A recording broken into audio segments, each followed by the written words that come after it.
அருமையானவர்களே, இன்றைக்கு நாம் கடந்த வாரத்திலே மோசேயுடைய பாடல் வரிகளில் இருந்து, மோசே எழுதியதான, மோசே பாடியதான ஒரு பாட்டில் இருந்து 4 காரியங்களை நாம் கடந்த வாரத்தில் கற்றுக்கொள்ள ஆண்டவர் நமக்கு ஒரு பெரிய அனுக்கிரகத்தை உண்டு பண்ணினார். மோசேயும் ஒரு பாடகர் தான்.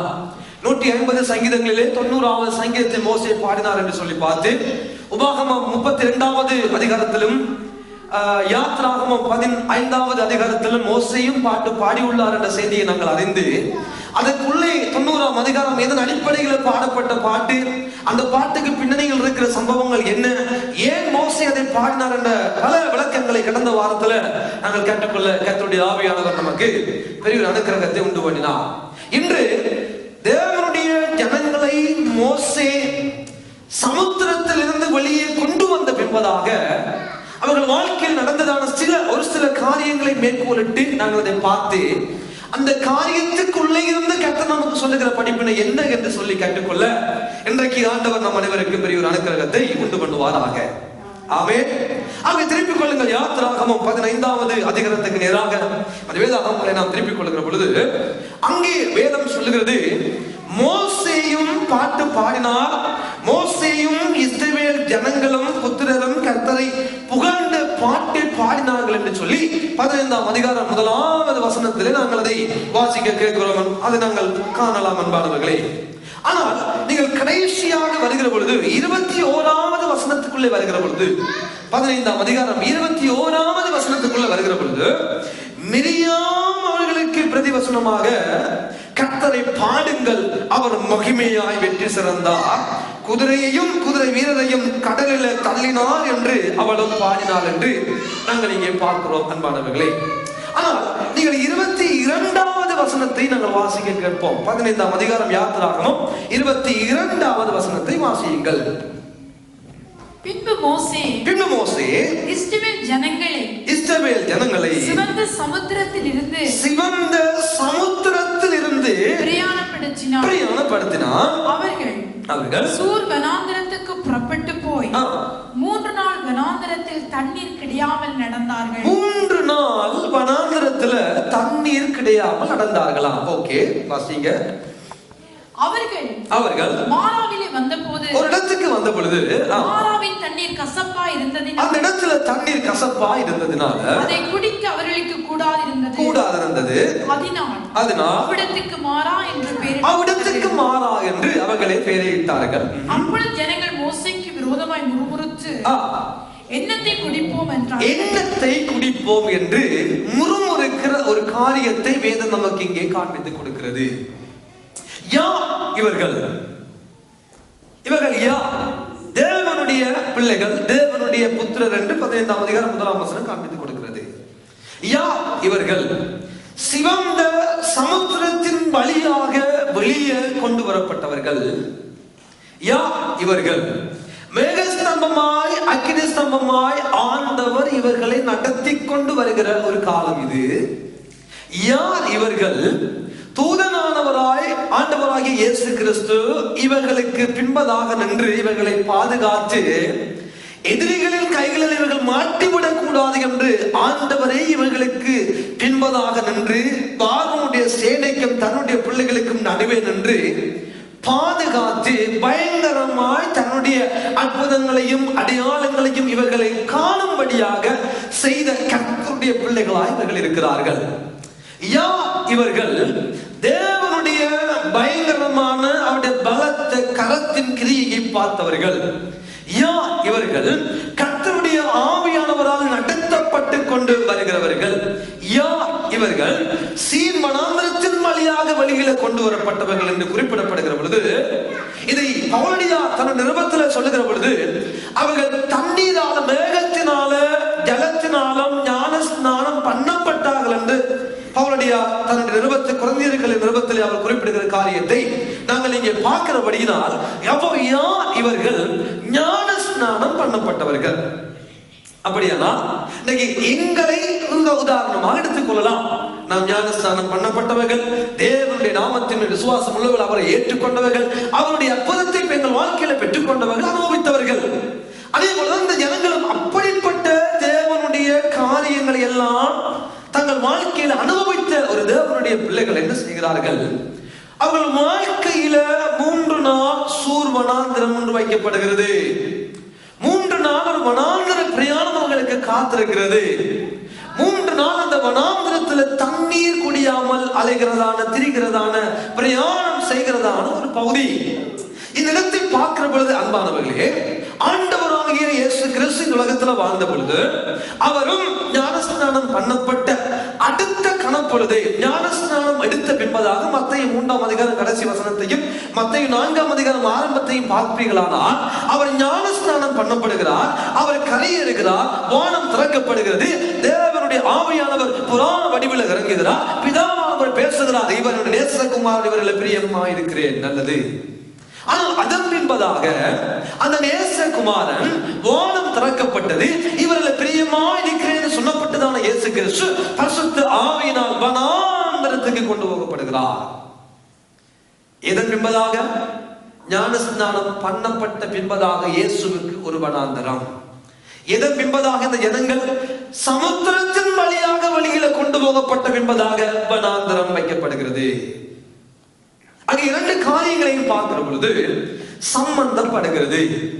ஞானஸ்நானம் பண்ணப்பட்ட தேவனுடைய பிள்ளைகளுடைய வாழ்க்கையில தேவன் ஒரு வனாந்திரத்தை அனுமதிக்கிறார்.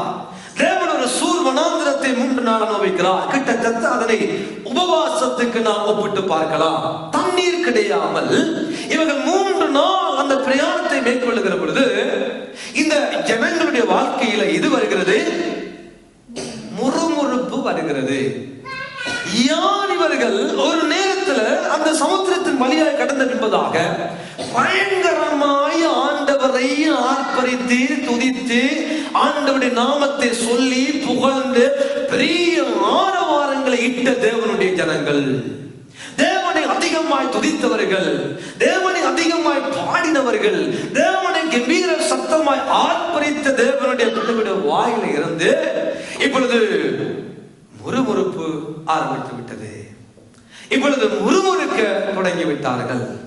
இப்பொழுது தேவனுக்கு விரோதமாகவும் மோசேக்கு விரோதமாகவும் என்னத்தை தானப்பா குடிப்போம் என்றதான ஒரு முறுமுறுப்போடு அந்த வனாந்திர வழியாக வந்தவர்கள் வனாந்திர வழியாக வந்து கொண்டிருக்கிற ஒரு இடத்தை பார்க்கிறார்கள். தண்ணி இருக்கிற கசப்பு. முறுமுறுப்புகள் எங்கே வந்தது? சொல்லுங்க, எப்ப முறுமுறுக்க ஆரம்பித்தார்கள்? சத்தமா சொல்லுங்க, சத்தமா சொல்லுங்க. கசப்புக்கள் வருகிற பொழுது முறுமுறுப்புகள் ஆரம்பமாகிறது. இது வருகிற பொழுது சீன் வனாந்திரத்தின் வழியாக போகிற பொழுது தண்ணீர் குடிக்கவில்லை என்று வேதம், அவங்க தண்ணீர் குடியாமல் அலைந்தார்கள், தண்ணீர் கிடைக்கவில்லை நடந்தார்கள். அதுல கசப்பு, அதுல அவர்கள் முறுமுறுப்பு வரவில்லை. எப்பொழுது முறுமுறுப்பு வருகிறது? அவர்களில் அந்த கசப்பின் நிமித்தமாக முறுமுறுப்பு. அதனுடைய வாழ்க்கையிலும் இன்றைக்கு நடக்கத்தான் செய்கிறது. நன்றாய் நாம் மற்றவர்களோடு இருக்கிற பொழுது, நன்றாய் மற்றவர்களோடு பழகுகிற பொழுது நமக்கு ஒரு முறுமுறுப்புகள் வராது. ஏதாவது கசப்புக்கள் வருகிற பொழுது அந்த கசப்புக்கள் நம்முடைய வாழ்க்கையில முறுமுறுப்புகளை உண்டாக்குகிறது. இப்ப சொல்லுங்க, கசப்பு முறுமுறுப்பு கொண்டு வருகிறது. கசப்பு முறுமுறுப்பு கொண்டு வருகிறது. அருமையான தேவனுடைய பிள்ளைகளே, இவர்கள் வாழ்க்கையில வருகிற கசப்பு முறுமுறுப்பை உண்டாக்கி விடுகிறது. இப்போ ஆண்டவர் பார்க்கிறார், என்ன இந்த ஜனங்கள், ஏன் இந்த ஜனங்கள் ஆண்டவர் வனாந்திரத்தை அனுமதித்தார், அதுல முறுமுறுப்பை காணல. ஆண்டவர் கசக்கிற தண்ணீர்ல கொண்டு போய் இவர்களை விடுகிறார். அந்த கசப்பான தண்ணீரை கண்ட உடனே தான், குடித்த உடனே தான், இதை யாரப்பா குடிப்பான் என்ற ஒரு முறுமுறுப்பு அவர்கள் வாழ்க்கையில வருகிறது. ஜனங்கள் மோசேயை நோக்கி முறுமுறுத்த பொழுது, மோசே ஆண்டவரை நோக்கின பொழுது, ஆண்டவர் ஒரு மரத்தை காண்பிக்கிறார். மோசே அந்த மரக்களை வெட்டி தண்ணிக்குள்ள போடு என்று சொன்ன பொழுது அந்த தண்ணீர் எப்படி மாறுகிறது? மதுரமாய் மாறுகிறது. கசப்பான தண்ணீர் மதுரமாக மாறுகிறது. கசப்பான தண்ணீரை அனுமதிக்கிறவர் ஆண்டவர். ஆனால் மோசேக்கு ஆண்டவர் ஒரு காரியத்தை சொல்லுகிறார். மோசே, இந்த மரத்தின் கிளைகளை வெட்டி, இந்த மரத்தை வெட்டி இந்த தண்ணிக்குள்ள போடு என்ற கேள்வி. மரத்தை வெட்டி தண்ணிக்குள்ள போட்டபடியினால அந்த கசப்பான தண்ணீர் மதுரமாய் மாறியதோ, இல்லாவிட்டால் மோசே கர்த்தருடைய வார்த்தைக்கு கீழ்ப்படிந்து செயற்பட்டபடியினால் தண்ணீர் மதுரமாய் மாறியதோ? மரத்தால தண்ணீர் மாறினதா, இல்லாவிட்டால் கர்த்தருடைய வார்த்தைக்கு மோசே கீழ்ப்படிந்தபடியினால் தண்ணீர் மதுரமாய் மாறியதா? ரெண்டும் ஒன்றுதானே. ஆண்டவர் சொன்னாரு, மோசே செய்தாரு. மோசே செய்யாட்டி சொல்லுங்களேன். மோசே கீழ்ப்படிந்தபடினால்தான் தண்ணீர் ரசமாக, தண்ணீர் மதுரமாய் மாறியது. இதை மோசேக்கு ஆண்டவர் சொல்லிவிட்டார்.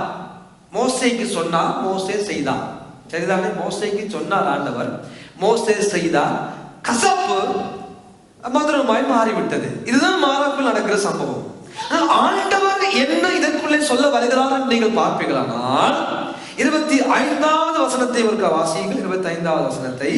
மோசே கர்த்தரை நோக்கி கூப்பிட்டான்.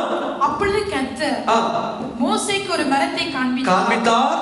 அதை அவன் தண்ணீரில் போட்டான். அது மதுரமான தண்ணீராயிற்று, மாறிட்டது, தண்ணீராக மாறிட்டு. அவர் அங்கே அவர்களுக்கு ஒரு நியாயத்தையும்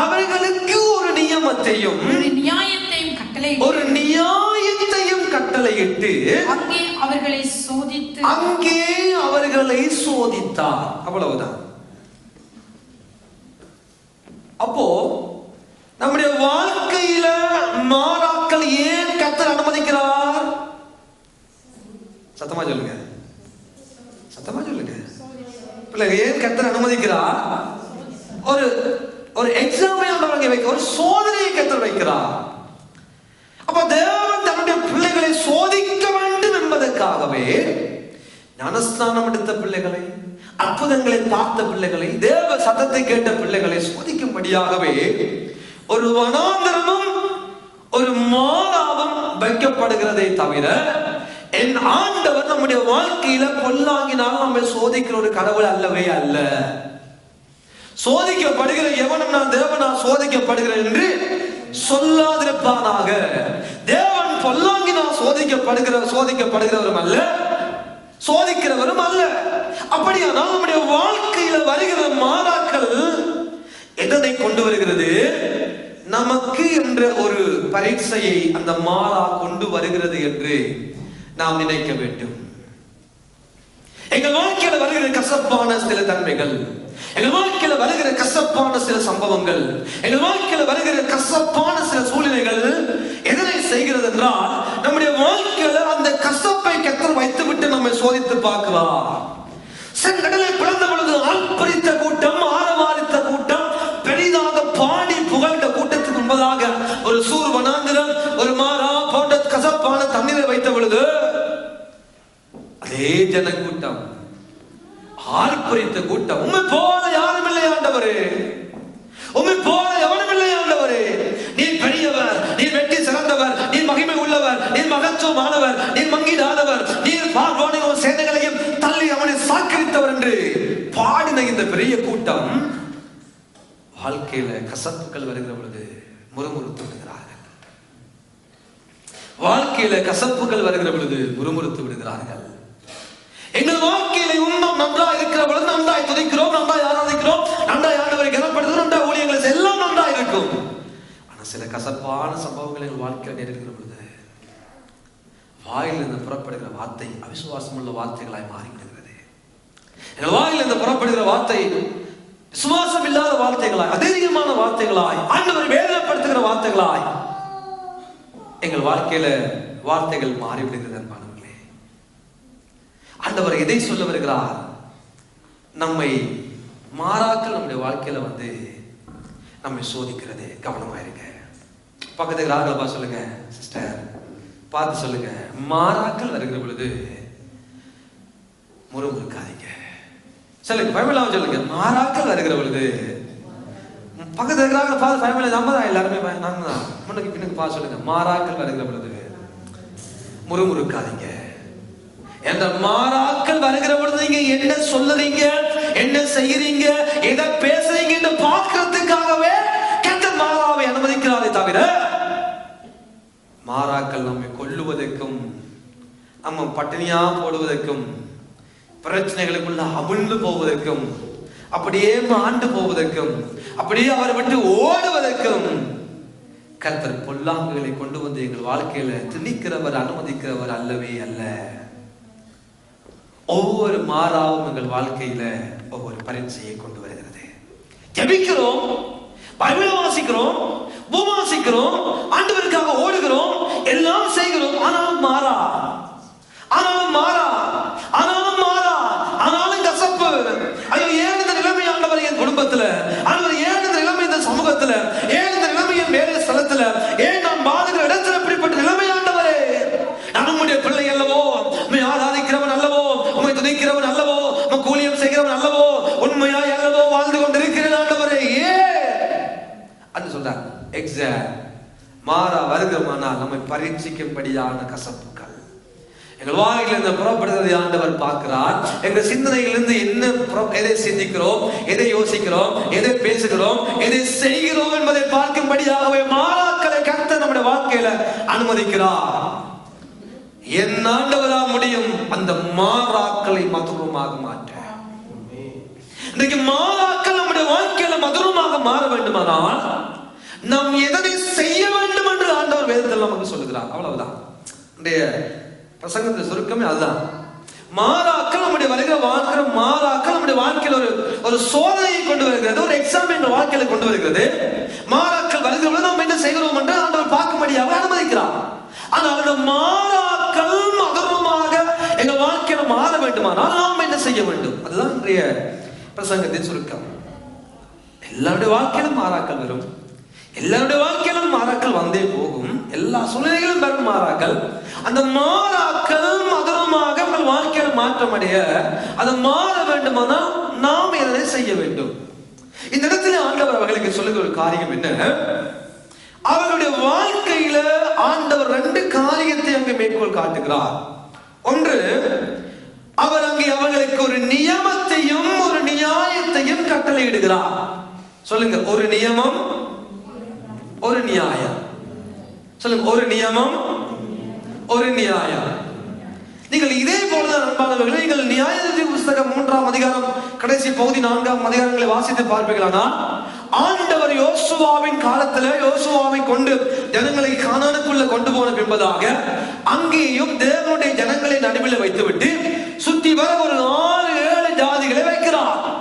கானானியர், பெலிஸ்தியர், ஏத்தியர், எபூசியர், ஏவியர் போன்ற அநேக ஜனங்களை கர்த்தர், அங்கே அநேக ஜாதிகளை கர்த்தர் ஏன் வைத்தார் என்றால், தன்னுடைய பிள்ளைகளை தன்னுடைய நியமங்கள் கட்டளைகளுக்கு அவர்கள் கீழ்ப்படுகிறார்களோ இல்லையோ என்று பார்க்கும்படியாக ஆண்டவர் அவர்களை அங்கே சோதிக்கும்படியாகவே அந்த ஜனங்களை வைத்திருந்தார் என்று வேதம் தெளிவாக சொல்லுகிறது. சென்று வாசித்து பாருங்கள்.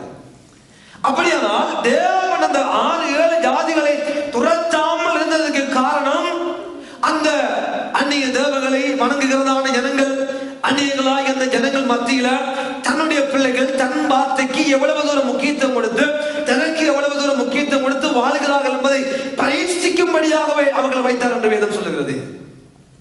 அதே போல ஆண்டவர்களுக்கு மாறாவை அனுமதித்து, ஒரு கசப்பான சூழ்நிலையை அனுமதித்து, அங்கே அவர்களுக்கு ஒரு நியமத்தையும் ஒரு நியாயத்தையும் கட்டளையிட்டார் என்று வேதம் சொல்லுகிறது. ஒரு நியமம், ஒரு நியாயம். என்ன அந்த ஒரு நியமம், என்ன அந்த ஒரு நியாயம்? அருமையானவர்களே, ஆண்டவர் இந்த பரிசுத்த வேதாகமத்திலே 613 சட்ட திட்டங்களை நமக்கு அங்கே எழுதி வைத்துள்ளார். அதிலே 365 சட்டங்கள் செய்ய வேண்டாம் என்று ஆண்டவர் சொல்லுகிற காரியங்கள், 248 சட்டங்கள் செய்ய வேண்டும் என்று சொல்லுகிற காரியங்கள். அதை தவிர 10 கட்டளைகளை ஆண்டவர் பரிசுத்த வேதாகமத்தில் தேவனுடைய ஜனங்களுக்கு, பிள்ளைகளுக்கு கொடுத்திருந்தார். அன்பானவர்களே, இப்போ இங்கே ஆண்டவர் நமக்கு என்ன சொல்ல வருகிறார்?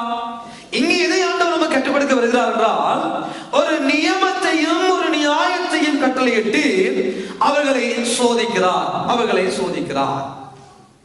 அப்போ எது நியமம், எது நியாயம், எது நியாயம், எது நியமம், ரெண்டையும் ஆண்டவர் இங்கே நமக்கு தெளிவாக சொல்லுகிறார். அடுத்த வசனங்களிலே நியமம் என்று சொல்லுகிற பொழுது ஆண்டவர் அவருடைய வாழ்க்கையில நியமிக்கிறதான காரியங்கள், ஆண்டவர் உங்கள் வாழ்க்கையில இதை செய், இதை செய்ய வேண்டாம், இதை செய், இதை வேண்டாம் என்று ஆண்டவர் தன்னுடைய பிள்ளைகளுக்கு நியமிக்கிறதான காரியங்கள், அதை சொல்லுகிறதான காரியங்கள், அது கட்டளையா இருக்கக்கூடும், கற்பனையா இருக்கக்கூடும், அது சட்டத்திட்டங்களா இருக்கக்கூடும், ஆண்டவரால் நியமிக்கப்படுகிறதான காரியங்கள். இது நியமம்.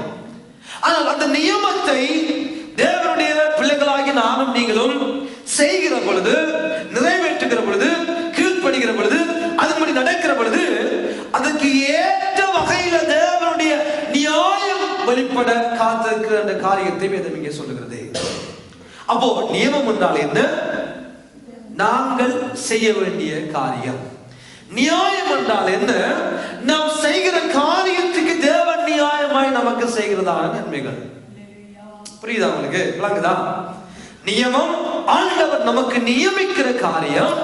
நியாயம் அந்த நியமித்த காரியத்துக்கு நாம் கீழ்ப்படிந்து வாழ்கிற பொழுது நாம் பெற்றுக் கொள்கிற நன்மைகள். இதை அடுத்த 2 வசனங்களும் உங்களுக்கு மிக தெளிவாக காண்பித்துக் கொடுக்கிறது. வாசிக்க கேட்போம். நீ உன் தேவனாகிய கர்த்தரின் சத்தத்தை கவனமாய் கேள். அவர் பார்வைக்கு செம்மையானவைகளை செய்.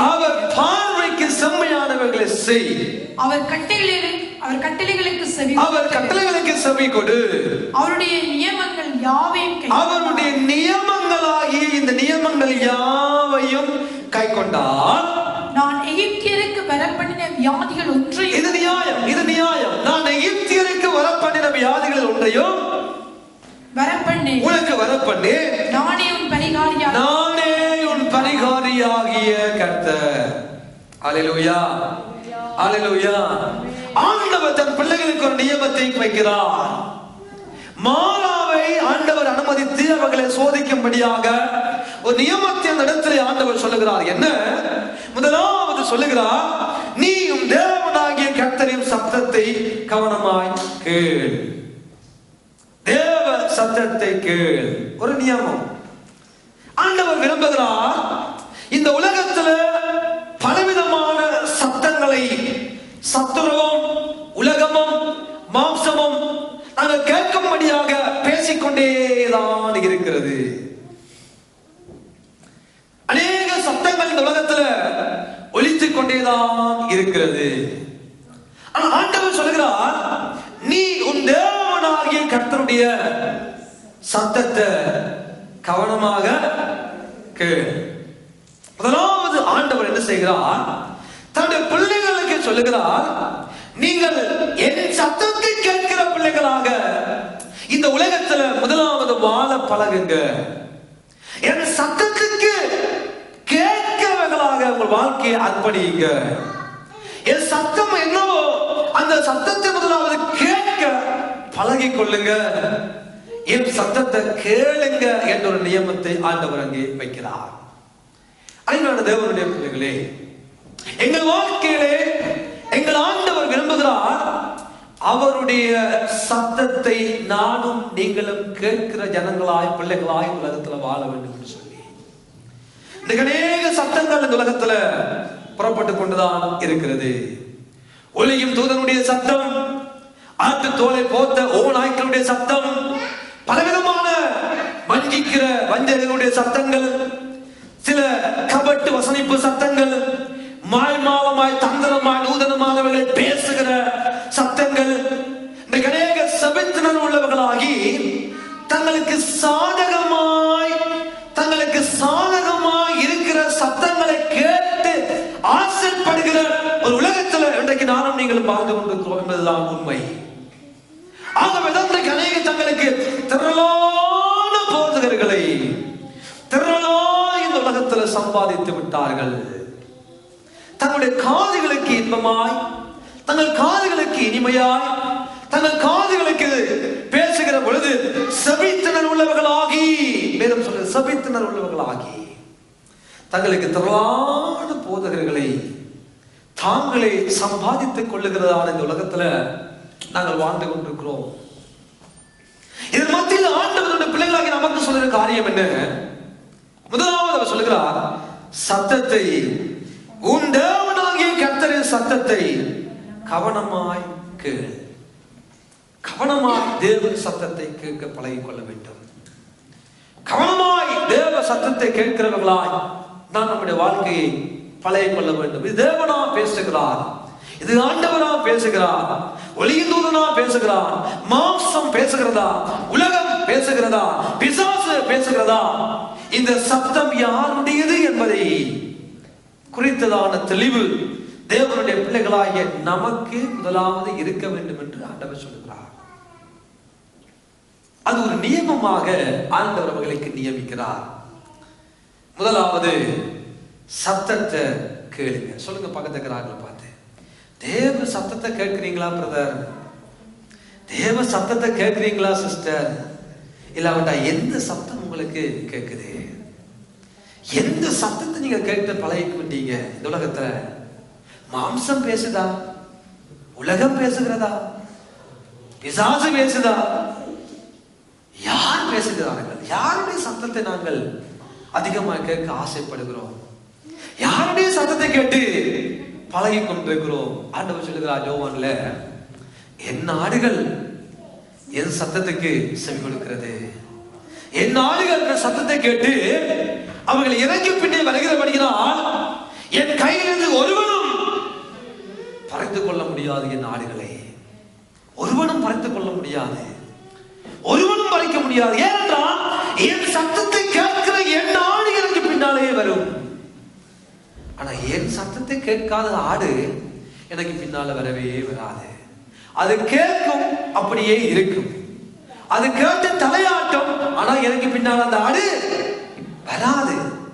ஆனா என் ஆடு, என் சத்தத்தை கேட்கிற என் ஆடு நான் எங்க போனாலும் எனக்கு பின்னாலே வரும். அதனால் வேறு ஒருவன் வந்து என் நாட்டுக்கு ஒரு சத்தத்தை போட்டு நானும் உன் மேய்ப்பன் என்று சொல்லி என் நாட்டை வகித்துக் கொள்ள முடியாது. ஏனென்றால் என் நாட்டுக்கு தெரியும் என் சத்தம் தெளிவாக. அநேக தேவ சத்தத்தை கேட்ட ஆடுகள், அநேக தேவ சத்தத்தை கேட்டு தேவ சித்தத்தை செய்த ஆடுகள் கூட இன்னைக்கு அவருக்கு பின்னால போக முடியாதபடி பல சத்தங்கள் அவர்கள் வாழ்க்கையில வந்து, பல சத்தங்கள் அவர்கள் வாழ்க்கையில வந்து ஆண்டவரை விட்டு விலகிவிட்டது, ஆண்டவரை விட்டு கொண்டு போய் விட்டது, ஆண்டவரை விட்டு வெளியில கொண்டு போய் விட்டது. ஏவாள் தேவ சத்தத்தை கேட்ட ஏவாள் சாத்தான சத்தத்தை கேட்டபடியினால் அவள் வாழ்க்கையில பிரச்சனை ஆரம்பமானது. தேவ சத்தத்தை கேட்டுக்கொண்டு தேவ சித்தத்தை செய்து கொண்டிருக்கும் பொழுது நன்றாயிருந்தவள் ஒரு நாள் சாசி சத்தத்தை கேட்டு, அந்த சத்தத்தை கேட்டு, அந்த சத்தத்தை கேட்டு அதோட பேசி தன் வாழ்க்கையை நாசமாக்கி, தன் புருஷன் வாழ்க்கையை நாசமாக்கி, தேவ ஆசீர்வாதத்தை இழந்து, தேவ நன்மைகளை இழந்து ஏதேன் தோட்டத்தை விட்டு துரத்தப்பட்டாள் என்று வேதம் சொல்லுகிறது. துரத்தப்பட்டார்கள், துரத்தப்பட்டார்கள். ஆதாமும் ஆண்டவரின் சத்தத்தை பார்க்கலும் அம்மனின்னு சத்தத்தை செவி கொடுத்து, அம்மனி சாப்பிட்ட பழத்தை ஐயாவும் சாப்பிட்டு அவருடைய வாழ்க்கையும் அநியாயமா போயிடுச்சு. அவருடைய வாழ்க்கையும் தேவ சத்தத்தை பார்க்கலும் மனைவியினுடைய சத்தத்துக்கு அதிகமாக செவி கொடுத்து கீழ்ப்படிந்து அநியாயமா போயிட்டார்.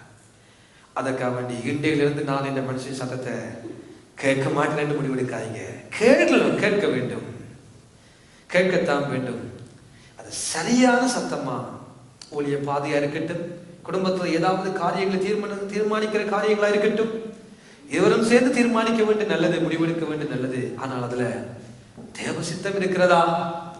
தேவன் நடத்துகிறாரா? தேவ சத்தம் இருக்கிறதா?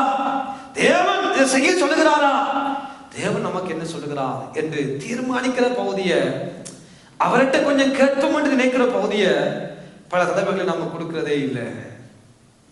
நம்முடைய அறிவும், நம்முடைய அனுபவமும், நம்முடைய திறமையும், நம்முடைய ஆளுமையும் தேவ சத்தம் கேட்டு அவர் சித்தம் செய்வதற்கு மேலாக நாங்கள் மனுஷ சத்தங்களை கேட்டு இன்றைக்கு அநேக காரியங்களுக்கு நம்மை அர்ப்பணித்து விடுகிறோம், நம்மை ஒப்பு கொடுத்து விடுகிறோம், நம்மை நம்முடைய வாழ்க்கையை இடமளித்து விடுகிறோம். என்பார்களே, ஆண்டவர் ஒரு நியமமாக வைக்கிறார், தேவ சத்தத்தை கேளுங்க.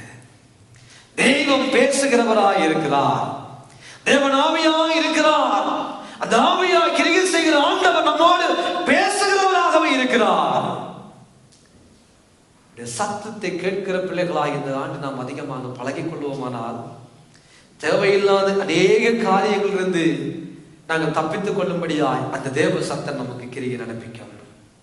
அந்த தேவ சத்தம் நம்மை பாதுகாக்கும். அந்த தேவ சத்தம் நம்மை வழிநடத்தும்.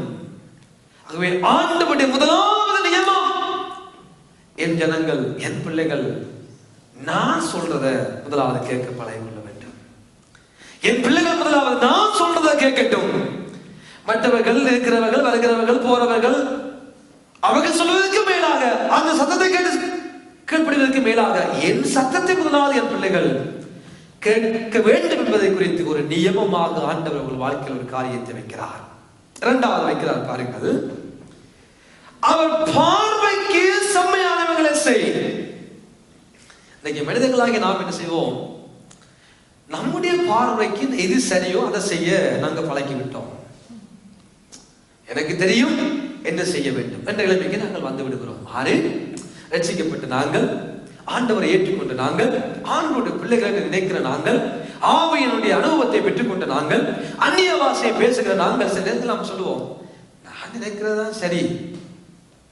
கொஞ்சம் படிப்பு, கொஞ்சம் பணம், கொஞ்சம் செல்வாக்கு, கொஞ்சம் புகழ்ச்சி வந்துவிட்டால் நமக்குள்ள அப்படிப்பட்ட உணர்வுகள் வரத்தான் செய்கிறது. என்றால் நான் ரட்சிக்கப்பட்டு இத்தனை காலம், ஊழியத்துக்கு வந்து இத்தனை காலம், எனக்கு அந்த படிப்பு இருக்கிறது, இவ்வளவு வருமானம் இருக்கிறது, இவ்வளவு ஆட்பலம் இருக்கிறது, நான் சொல்றத செய்யத்தான் வேண்டும், நான் விரும்பினதை நான் செய்வேன் என்று சொல்லி ஒரு நிலைமை நமக்குள்ள வரத்தான் செய்கிறது. ஆனால் வேதம் சொல்கிறது, மனுஷனுக்கு செம்மையாக தோன்றுகின்ற வழிகள் உண்டு, முடிய அது முடிவுகள் சத்தமா சொல்லுங்க. எதுல வருகிறது மரணம்? மனுஷனுக்கு செம்மையாய் தோன்றுகின்ற வழிகள் உண்டு. இந்த பாதையில போனா நல்லா இருக்கும், இதை செய்தா நல்லா இருக்கும். நிறைய வழிகள் நமக்கு தெரியும், செம்மையாய் அநேக வழிகள் நமக்கு தெரியும். கஷ்டமான கடினமான பாதைகளுக்கு கூடாக போக நாம் பிரயாணிக்க மாட்டோம். நமக்கு எது நிகழ்காலத்துல நல்லா இருக்குதோ, சாதகமா இருக்குதோ, பார்க்க பச்சை பசையில் இருக்கிறதோ, அந்த பாதைகளை லோத்து தேர்ந்தெடுத்தது போல நாம் நம்முடைய வாழ்க்கையை தெரிவு செய்கிறோம். எது சமாந்தரம், எது பச்சையாக, எது குளிர்ச்சியாக, எது கவர்ச்சியாக இருக்கிறதோ அவற்றை எங்கள் வாழ்க்கையில செம்மையாய் இந்த வழி இருக்கிறபடியினால் இது கர்த்தர் எனக்கு தீர்மானித்த வழி என்று நினைத்து காலை வைத்து விடுகிறவர்களும் உண்டு. ஆனா தேவன்கிட்ட கேட்டிருக்க மாட்டேன், ஆண்டவர் இது உங்களுடைய பார்வைக்கு சரியா என்று கேட்டிருக்க மாட்டோம். ஆண்டவரே இது உம்முடைய பார்வையில சரியா, ஆண்டவரே உம்முடைய பார்வையில இந்த காரியம் செம்மையா இருக்குதா கேட்க மாட்டோம். நமக்கு எது தோன்றுகிறதோ பல வேளைகளில நாம் நினைத்தபடி நம்முடைய காரியங்களை செய்து கொண்டு போகிறோம். ஏனென்றால் நம்முடைய இதயம் சொல்லும், உனக்கு தெரியாதா, உன்னுடைய வயது, உன்னுடைய அனுபவம், உன்னுடைய திறமை, உன்னுடைய படிப்புகளுக்குள்ள நீ ஒரு காரியத்தை தீர்மானிக்க முடியாதோ என்ற அளவுக்கு சில நேரங்களில் நம்முடைய உள்ள நம்மோடு பேச ஆரம்பிக்கும், நம்ம இதயம் நம்மோடு பேச ஆரம்பிக்கும். அதன் அடிப்படையில் நம்முடைய பார்வைக்கு நிகழ்காலத்துல அழகாக, கவர்ச்சியாக, குளிர்ச்சியாக தெரிகிற எத்தனையோ காரியங்களுக்குள்ள காலை எடுத்து வைத்து விடுவோம். ஆனா வச்ச பிறகுதான் தெரியும் அதனுடைய முடிவு. போகத்தான் தெரியும், ஐயோ மாறி வச்சுட்டேன், என் காலை நான் தெரியாத இடத்துல வச்சுட்டேன், தெரியாத சகவாசம், தெரியாத உறவு, தெரியாத தேவ சத்தத்தை கேட்கல, ஆரம்பத்து நல்லா இருந்தது, தெரியாத வேலை, தெரியாத படிப்பு, என் பார்வைக்கு அழகா இருந்த எல்லாவற்றையும் நானே தேர்ந்தெடுத்து விட்டேனே என்ற நிலைமை அந்த பாதைகளை கடந்து போகிற பொழுதுதான் நமக்கு தெரிய வரும். வேதம் சொல்லுகிறது, ஆண்டவருடைய காரியங்களை பற்றி சொல்லுகிற வேதம் சொல்லுகிறது, ஆரம்பம், ஆண்டவருடைய ஆரம்பம் எப்படி இருக்குமா? அற்பமா இருக்கும், ஆனா முடிவு, சொல்லுங்க, முடிவு சம்பூரணமா இருக்கு. பிரச்சனை என்ன? ஆண்டவர் எதிர்காலத்தை பார்க்கிறார், நாங்கள் பார்ப்பது நிகழ்காலம். நிகழ்காலத்துக்குள்ள இது செம்மையா இருக்குதோ அதை செய்து விடுவோம், ஆனா முடிவு கொஞ்சம் கஷ்டமா இருக்கும். ஆனா ஆண்டவருடைய காரியங்கள்ல ஆரம்பம் கடினம், கஷ்டம், நடக்க முடியாது இடுக்கமான வாசல், நெருக்கமான வாசல், நெருக்கமான ஒரு சூழலா இருக்கும். ஆனா முடிவு கர்த்தருடைய சித்தத்துல, கர்த்தருடைய பார்வையில, அவருடைய பார்வைக்கு செம்மையான காரியங்களை செய்கிற பொழுது ஆரம்பத்துல நமக்கு சிரமமாக இருந்தாலும் முடிவுல அது சம்பூரணமாய் நம்முடைய வாழ்க்கையில அது கிரிய செய்யும். சம்பூரணமான நன்மைகளை நம்முடைய வாழ்க்கையில கொண்டு வரும். ஆகவே தான் ஆண்டவர் விரும்புகிறார், என் ஜனங்கள் தங்கள் பார்வைக்கு ஏற்றதை செய்துவிடக் கூடாது. என் மனைவி கடந்த வாரத்தில் ஒரு காரியத்தை சொன்னான். ஒரு பிரபலமான ஒரு தேவனுடைய ஊழியக்காரனுடைய மகள் அநேக படித்த மாணவர்கள் மத்தியில் ஒரு சிற்றுரையை ஆற்றும்படியாக, ஒரு மோட்டிவேஷன் ஸ்பீச் செய்யும்படியாக போயிருந்த பொழுது அந்த பிரபலமானவருடைய மகள் சொல்லுகிறார், உங்களுடைய இதயம் உங்களுக்கு எதை சொல்லுகிறதோ அதை செய்யுங்கள் என்று. உங்களுடைய இதயம் எதை உங்களுக்கு சொல்லுகிறதோ அதை நீங்கள் செய்யுங்கள் என்று பெரிய ஸ்பீச்சை செய்கிற அநேக ஆயிரக்கணக்கான மாணவர்கள் இதை கேட்டுக் கொண்டிருக்கிறார்கள். அப்படியானால் வேதம் எங்கே? அப்படியானால் ஏன் ஆண்டவர் நம்முடைய இதயம் நமக்கு சொல்லுவதை செய்வோமானால் நமக்கு ஏனப்பா கர்த்தருடைய ஆவியானவர், நமக்கு ஏன் பரிசுத்த வேதாகமம், நமக்கு ஏன் அந்த திருத்துவ தெய்வம் தேவையில்லையே. இருதயம் மகா தெருக்குள்ளதும் கேடுள்ளதுமாயிருக்கிறது, அறியத்தக்கவன் யார்? எல்லாவற்றை பார்க்கலும் இருதயம் கேடுள்ளது என்று வேதம் சொல்லுது. ஆனால் ஸ்பீச் என்ன, பிரசங்கம் என்ன, உங்க இருதயம் உனக்கு எதை சொல்லுது அதை செய். தேவனுடைய ஜனங்கள் அவதானமாய் செயல்பட வேண்டிய காலம். இந்த காலம் அவதானமாய் செயல்பட வேண்டிய காலம். உங்கள் இருதயம் உங்களுக்கு சொல்லுவதை நீங்க செய்வீங்களா? ஏனப்பா உங்களுக்கு ஆவியானவர்? ஏன் ஜெபம், ஏன் உபவாசம், ஏன் ஆண்டவருடைய சம்பளத்தில் காத்திருக்க வேண்டும், ஏன் வேதத்தை வாசிக்க வேண்டும், ஏன் ஆலயத்துக்கு போக வேண்டும், ஏன் ஆலயத்துக்கு வருகிறோம், ஏன் உபவாசிக்கிறோம், ஏன் வேதத்தை வாசிக்கிறோம்? உபவாசம், வேத வாசிப்பு, ஆலயத்துக்கு வருவது தேவ சித்தத்தை ஒரு நாளும் மாற்றாது. உபவாசம் தேவ சித்தத்துக்கு நேராக நம்மை நடத்தக்கூடியது. நம் உபவாசத்தை ஜெபம் பண்ணி நம்முடைய விருப்பத்தை நிறைவேற்றிக் கொள்ள முடியாது. நம் உபவாசம் பண்ணி ஜெபம் பண்ணி எதையாவது பலாத்காரமே ஆண்டவரை பெற்றுக்கொள்ள முடியாது. நாம் உபவாசிக்கிற பொழுது உபவாசம் என்ன செய்கிறது? வேதத்தின் அடிப்படையில, வார்த்தையின் அடிப்படையில தேவ சித்தத்துக்கு நேராக நம்மை கொண்டு போகுமே தவிர தேவ சித்தத்தையும் திட்டத்தையும் நம்முடைய வாழ்க்கையில ஒரு நாளும் மாற்றாது. ஒரு நாளும் மாற்றாது. பகல் கனவு நாம் ஒருவரும் காணக்கூடாது. அது 10 நாள் உபவாசம் இல்ல, 10 வருஷம் உபவாசம் இல்ல, 40 நாள் உபவாசம் இல்ல, 50 நாள் உபவாசம் இருந்தாலும் தேவனுடைய பிள்ளைகளுடைய வாழ்க்கையில உபவாசம் தேவ சித்தத்துக்கு நேராக நம்மை கொண்டு போகுமே தவிர எங்கட விருப்பத்தை நிறைவேற்ற முடியாது. எங்கட விருப்பத்தை உபவாசம் நிறைவேற்றாது. ஏன் உபவாசிக்கிறோம்? கர்த்தரின் பார்வைக்கு செம்மையானவைகளை செய்யும்படியாக. ஆண்டவருடைய வாழ்க்கையில விரும்பின காரியம் அது. தேவையில்லாத எல்லா சத்தங்களையும் கேட்டுக்கொண்டு வாழாதீங்க. முதலாவது சொன்னார். இரண்டாவது சொல்லுகிறார், உங்கள் பார்வைக்கு விரும்பினபடி உங்களுடைய காரியங்களை செய்யாதீங்க. எவ்வளவு அழகான ஒரு ஆண்டவர், யோசித்து பாருங்கள். எவ்வளவு ஒரு அழகான நம்முடைய அன்புள்ள தெய்வம், யோசித்து பாருங்கள். இரண்டாவது ஒரு நியமமாக வைக்கிறார். ஒரு நியமமாக வைக்கிறார். அது ஒரு நியமம். ஒரு நியமம். அவர் பார்வைக்கு செம்மையானவைகளை செய்.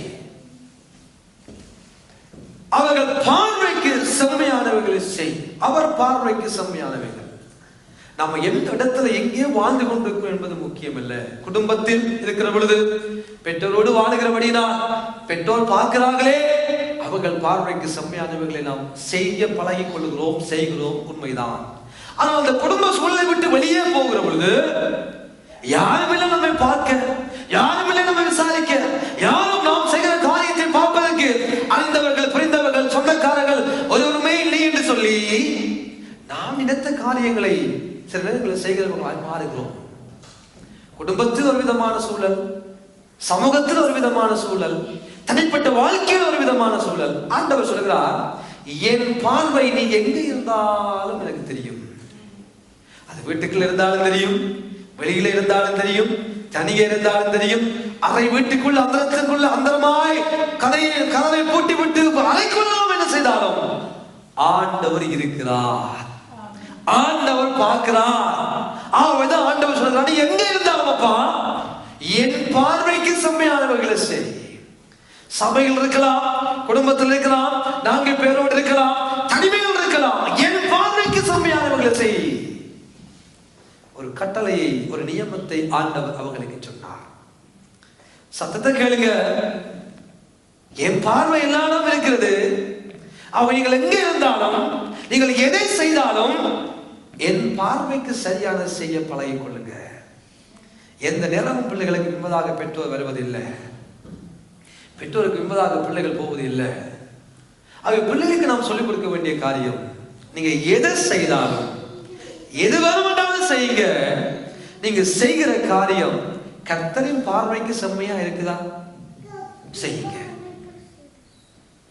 கர்த்தரின் பார்வைக்கு செம்மையா செய்றீங்களா? செம்மையா நடக்கிறீங்களா? செம்மையா உடுத்துறீங்களா? செம்மையா சாப்பிடுறீங்களா? செம்மையா குடிக்கிறீங்களா? கர்த்தரின் பார்வைக்கு சரியாக நீங்கள் வாழ்கிறீங்களா? வாழுங்க, பிரச்சனை இல்லை. நீங்க எதை செய்தாலும் கர்த்தரின் பார்வைக்கு முன்பதாக நான் செய்வது சரியாக இருக்கும் என்ற உணர்வு உங்களுக்கு இருக்குமானால் அதை தைரியமாக செய்ய பழகிக் கொள்ளுங்கள், செய்யுங்கள். ஏனென்றால் கர்த்தருடைய பார்வை எல்லா இடங்களிலும் வியாபித்திருக்கிறது. அதை ஆண்டவர் விரும்புகிறார். என் பார்வைக்கு என் பிள்ளைகள் எனக்கு நலமானதை செய்ய வேண்டும். வீடுகளில் இருக்கிற பொழுது பெற்றோருக்கு விருப்பமா எவ்வளவோ காரியங்களை செய்கிறோம். பாடசாலைகளில் இருக்கிற பொழுது ஆசிரியருக்கு விரும்பத்தக்க வகையில அந்த ஆசிரியரை, அந்த படிப்பிக்கிறவரை திருப்திப்படுத்த எவ்வளவோ காரியங்கள் செய்கிறோம். ஒரு வேலை ஸ்தலத்துல எங்களுக்கு விரும்புதோ இல்லையோ, எங்களுக்கு பிடிக்குதோ பிடிக்கலையோ, எங்களுக்கு மேலுள்ளவனை திருப்திப்படுத்த எவ்வளவு காரியங்களை செய்கிறோம். எல்லாவற்றையும் பார்க்கலாம் எங்கள் ஆண்டவரை பிரியப்படுத்துகிறோமா போல ஆண்டவர் நம்முடைய வாழ்க்கையை பார்த்து விரும்புகிற வகையில் அவர் பார்வைக்கு செம்மையானதை செய்கிறவர்களாய் எல்லாவற்றையும் பார்க்கலாம் செய்ய பழகுவோமானால் அது நமக்கு ஆசீர்வாதத்தை கொண்டு வரும். அதைத்தான் ஆண்டவர் இங்கே விரும்புகிறார். என் ஜனங்களின் பார்வைக்கு செம்மையானதை செய்ய வேண்டும் என்ற ஒரு நியமத்தை அவர்களுக்கு ஆண்டவர் கட்டளையிடுகிறார். மூன்றாவது பாருங்கள், அவர் கட்டளைகளுக்கு செவி கொடுங்க, அவருடைய நியமங்கள் யாவையும் கை கொள்ளுங்கள்.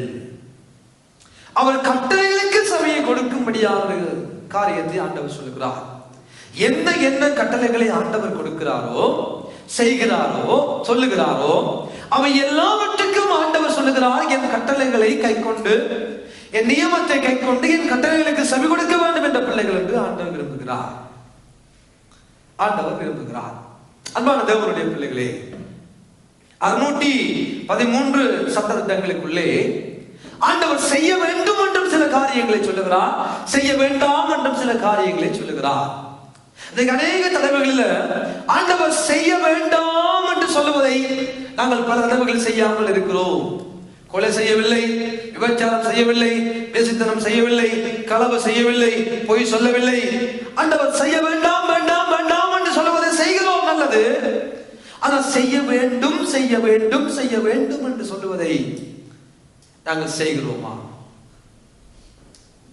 அநேக தலைவர்களில் ஆண்டவர் விரும்புகிற காரியம், நான் அடிக்கடி சொல்லுகிற காரியம், பாவம் என்றால் ஆண்டவர் செய்ய வேண்டும் என்று சொல்லுவதையும் நாங்கள் செய்ய வேண்டும். அது பாவம் அல்ல. ஆண்டவர் பாவம் என்றால் ஆண்டவர் செய்ய வேண்டாம் என்று சொல்லுவதை நாங்கள் செய்வோமானால் அது பாவம். இப்ப நாங்கள் ஆண்டவர் கொலை செய்ய வேண்டாம் என்று சொல்லுகிறார், நாங்கள் கொலை செய்தால் அது பாவம். விபச்சாரம் செய்ய வேண்டாம் என்று சொல்லுகிறார், விபச்சாரம் செய்தால் அது பாவம். அதே வண்ணமாக ஆண்டவர் செய்ய வேண்டும் என்று சொன்னவைகளை நானும் நீங்களும் செய்யாமல் வாழ்வோமானால் அதுவும் பாவம். 365 கட்டளைகளை, சட்டத்திட்டங்களை ஆண்டவர் செய்ய வேண்டாம் என்று சொன்னால் நாங்கள் செய்யாமல் இருக்கிறோம், நல்லது, நாங்கள் பாவம் செய்யவில்லை. ஆனால் செய்ய வேண்டும் என்று சொன்னவற்றை நாங்கள் செய்யாமல் இருப்போமானால் நாம் அனைவரும் பாவம் செய்து கொண்டே இருக்கிறோம். நாம் அனைவரும் பாவம் செய்து கொண்டே இருக்கிறோம். செய்ய வேண்டாம் என்று சொன்ன காரியங்களுக்கு எவ்வளவு முக்கியத்துவம் கொடுக்கிறோமோ அதே போல செய்ய வேண்டும் என்று ஆண்டவர் நமக்கு நியமித்த காரியங்களை நாம் செய்கிறவர்களாய் வாழ பழகிக் கொள்ள வேண்டும். ஆண்டவர் சொல்லுகிறார், என் கட்டளைகளுக்கு செவியை கொடுத்து என் நியமங்கள் யாவையும் கை கொண்டால் அந்த நியமங்களுக்குள்ள செய்ய வேண்டும் என்று ஆண்டவர் சொல்லுகிறார், செய்ய வேண்டாம் என்ற நியமங்களும் உண்டு. அந்த ரெண்டு நியமங்களையும், செய்ய வேண்டும் என்று சொன்ன நியமங்களையும் செய்ய வேண்டாம் என்று சொன்ன நியமங்களையும் நாம் நம்முடைய தனிப்பட்ட வாழ்க்கையில அதை கை கொள்ளுகிற பொழுது, ஆண்டவர் விரும்புகிறார், அதை கை கொள்ளுகிற பொழுது, எல்லாம் செய்கிற பொழுது, முதலாவது தேவ சத்தத்தை கேட்கிற பொழுது, இரண்டாவது அவர் பார்வைக்கு விரும்பினபடி நம்முடைய வாழ்க்கையை மாற்றி வாழுகிற பொழுது, அவருக்கு பார்வைக்கு செம்மையாய் நம் காரியங்களை செய்கிறவர்களாய் இருக்கிற பொழுது, மூன்றாவது அவருடைய கட்டளைகளுக்கு நாம் முக்கியத்துவம் கொடுத்து செவிசாய்த்து, நான்காவது அவருடைய நியமங்களை நாம் கை கொண்டவர்களாய் நாம் வாழுகிற பொழுது, அதுதான் அவ்வளவு நியமம். அவருடைய சட்டதிட்டங்கள், கற்பனைகள், கட்டளைகள், தேவனுடைய பார்வைக்கு செம்மையாய் செய்வது, தேவ சத்தத்தை கேட்பது ஆகிய இந்த அனைத்து நியமங்களையும் தேவனுடைய பிள்ளைகளாகிய நானும் நீங்களும் அதுக்கு கீழ்ப்படித்து அதை கேட்டு பயபக்தியாய் அவற்றை நம்முடைய வாழ்க்கையில கை கொண்டு வாழுகிற பொழுது ஆண்டவர் சொல்லுகிற நியமம் என்ன? வாசித்து பாருங்க. நியாயம் என்னன்னு வாசித்து பாருங்க. அவை அனைத்தையும் கை கொண்டால் எகிப்தியருக்கு வரப்பண்ணின வியாதிகள் ஒன்றையும், எகிப்தியருக்கு வரப்பண்ணின வியாதிகளில் ஒன்றையும் உனக்கு வரப்பண்ணேன், நான் உனக்கு வரப்பண்ணேன், நானே உன் பரிகாரியா என்றால் நான் யெகோவா ராஃபாவாகிய தெய்வம். ஹல்லேலூயா. அநேக தடவைகளில் பாடுகிறோம், யெகோவா ராஃபா, சுகம் தரும் தெய்வம். பாடுகிறோம். என் ஆண்டவர் எனக்கு யெகோவா ராஃபாவா இருக்கிறார், பாடுகிறோம். ஆண்டவரே நீங்கள் யெகோவா ராஃபா அல்லவோ, ஜெபிக்கிறோம், உபவாசிக்கிறோம், அடிக்கடி சொல்லுகிறோம், என் ஆண்டவர் யாஹ்வே ராஃபா. அவர் இந்த இடத்துல சொல்லுகிறார், நான் யெகோவா ராஃபா தான், என் வல்லமைகள் ஒன்றும் குறைந்து போகவில்லை, நான் இன்றைக்கும் உங்களை சுகமாக்க இருக்கிறேன், இன்றைக்கும் என்னால் அற்புதங்களை செய்யக்கூடும், இன்றைக்கும் உங்களை ஆசீர்வதிக்க கூடும், இன்றைக்கும் உங்களை விடுதலையாய சுகத்தோடு வாழ பண்ண கூடும், நான் யெகோவா ராஃபா தான். ஆனால் என் நியமத்தை நீங்கள் கை கொள்வீர்களானால் உங்கள் வாழ்க்கையில நான் யெகோவா ராஃபாவாக கடந்து வருவேன். நீங்கள் நியமத்தை கை கொள்ளாமல் யெகோவா ராஃபாவே எனக்கு உதவி செய்யும் என்றால் பிரயோசனம் இல்லை. நீங்கள் நியமத்தை கை கொண்டு வாழ்வீர்களானால் எகிப்தியருக்கு வரப்பண்ணின வியாதிகளில் ஒன்றையும் நான் உங்களுக்கு அனுமதிப்பதில்லை. காலநிலைகளா, சூழ்நிலைகளா, வயது போகிற பொழுது நம்முடைய வாழ்க்கையில் வருகிற பலவீனங்கள் எல்லாமே எகிப்தியருக்கு வரப்பண்ண வியாதிகள் என்று இல்லை. எகிப்தியருக்கு என்ன வியாதியை கெட்ட வரப்பண்ணினாரோ அவை எல்லாவற்றையும் ஆண்டவர் சொல்றார், அங்கே நடந்தது போல, அவங்களுக்கு சம்பவித்தது போல உங்க வாழ்க்கை நடக்க நான் விட மாட்டேன். உங்களுடைய தலைச்சாங்களை நான் கொல்ல மாட்டேன், கொப்பளிப்பாங்களை உங்களுக்கு வரவன் பண்ண மாட்டேன், உங்கள் வாழ்க்கையில எரிபலமான குழம்புகள் எல்லாம் உங்களுக்கு வியாதிகளை கொண்டு அனுமதிச்சு உங்களுக்கு சாகடிக்க மாட்டேன், எகிப்துக்கு வரப்பண்ண ஒன்றையுமே நான் வரப்பண்ண மாட்டேன். நீங்க என் சத்தத்தை கேட்டு என் பார்வைக்கு செம்மையாய் என் கட்டளை கை கொண்டு என் நியமங்களை கை கொண்டு வாழ்வீர்களானால் ஒன்றையும் நான் உங்களுக்கு அனுமதிக்க மாட்டேன். ஒருவேளை கசப்புக்கள் உங்கள் வாழ்க்கையில மாறாக்கள் இருந்தால் அந்த மாறாக்கள் மதுரமாய் மாற்றப்படுவதற்கு ஆண்டவர் சொன்ன நியமம் இந்த நான்கையும் தேவனுடைய பிள்ளைகளாக நானும் நீங்கள் செய்கிற பொழுது அவருடைய நியாயம் எங்கள் வாழ்க்கையில வெளிப்படும். ஆமென், ஆமென். தேவ நியமத்தை நாங்கள் செய்கிற பொழுது தெய்வத்தினுடைய நியாயம் நம்முடைய வாழ்க்கையில வெளிப்படும். தேவ நியமத்தை நாம் செய்யாமல் எப்படியப்பா நியாயத்தை எதிர்பார்ப்பது? ஆண்டவர் எனக்கு நியாயம் செய்யவில்லையே, ஆண்டவர் என்னை சுகப்படுத்தவில்லையே, ஆண்டவர் என் மாறாவை மதுரமாய் மாற்றவில்லையே. ஹலோ, மாறா மதுரமாக மாறியதற்கு ஒரே ஒரு காரணம், ஒரு மோசே எழுப்பினான், ஆண்டவரே என்றான். மோசே சொன்னான், இந்த மரத்தை வெட்டி போடு. அந்த சத்தத்தை கேட்டான் மோசே. தேவ சத்தத்தை கேட்டு மரத்தை வெட்டி தண்ணிக்குள்ள போடுவன்ற கட்டளைக்கு மோசே கீழ்ப்படிந்தபடியினால் ஒரு பெரிய மாறா மதுரமாக மாறி ஆசீர்வாதமாக மாறியது. ஒரு மோசேயால் கிட்டத்தட்ட 20க்கும் மேற்பட்ட லட்சக்கணக்கான ஜனங்கள் ஆஸ்வதிக்கப்படுவார்களானால் ஏன் இன்றைக்கு அதில் ஒரு மோசையாக இன்றைக்கு நானும் நீங்களும் மாறக்கூடாது? நாம் ஒருவர் எழுப்பி தேவ சத்தத்தை கவனமாய் கேட்டு தேவ சித்தத்தை செய்கிறவர்களாய் மாறுகிற பொழுது அநேகருடைய கசப்புக்கள் மதுரமாய் மாறுவதற்கு நம்மையும் ஒரு வல்ல நல்ல கருவியாய் என் ஆண்டவரால் நம்மை பயன்படுத்த கூடும். அன்பானவர்களே, ஒரு மோசையை கொண்டு கசப்பை கர்த்தர் களிப்பாக மாற்றினார்.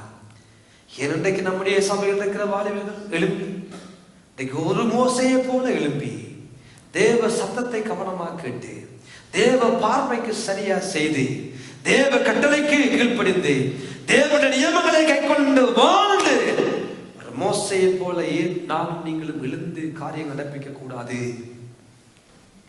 ஒரு மோசே எழுப்பினபடியினால் கசப்பு களிப்பாய் மாறுமானால் அதை ஆண்டவர் அந்த மோசையின் மூலமாக ஜனங்களுக்கு செய்வாரானால் என் நம்மை கொண்டு செய்ய மாட்டார், என் உங்களை கொண்டு செய்ய மாட்டார்.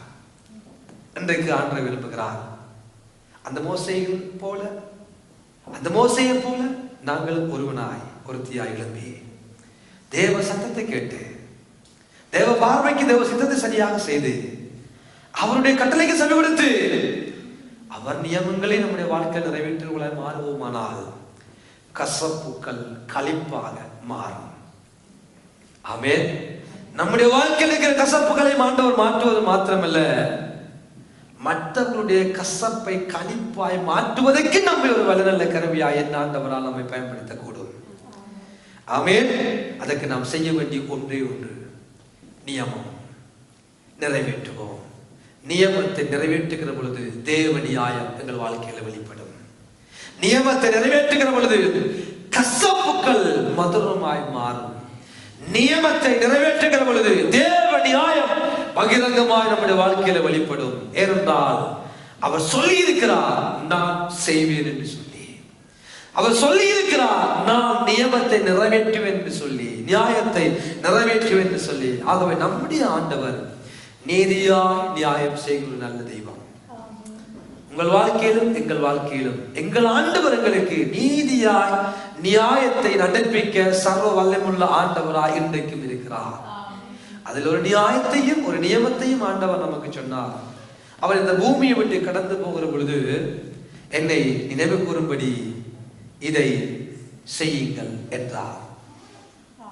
அது ஒரு நியமம். ஆமென், ஆமென். கடைசியாக ஆண்டவர் சொன்னதான நியமம் இதுதான்.